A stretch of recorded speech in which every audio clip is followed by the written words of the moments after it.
मायला आज एक तरी बकरा गटायला पाहिजे। चांदी चांदी 2000ची मस्तपैकी साडी घेते। थांब थांब थांब, गाडी थांबव।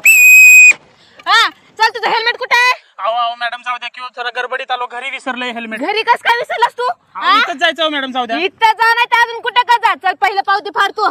अहो मॅडम जाऊ द्या। नाही नाही, नाव सांग तुझं, चल। हो जाऊ द्या मॅडम, तुमच्या पाया पडतो। ए तसलं काय सांगू नको, नाव सांग तुझं। एक तर स्पीडने गाडी चालवतोस ना? अहो जाऊ द्या मॅडम, पाया सांगतोस का नाही रे? हा हा बरोबर, नाव घ्या, नाव घ्या। सांग। निमडा डोजरस टेल मी हर कमस्त्र बोमला और का मुंगा। ऐ वेळच राहू दे, इथून पुढे जर तू स्पीडने गाडी चालवताना आणि बिना हेल्मेटचा जर दिसलास तर तुझ्या पाठ आणि माझी काठी एकडी, समजतंय ना? हो मॅडम, एवढी चल बार। Thank you madam, thank you. बाबा वाचलो रे बाबा। अरे बापरे, बाई साडी बी गेली, पैसे बी गेले।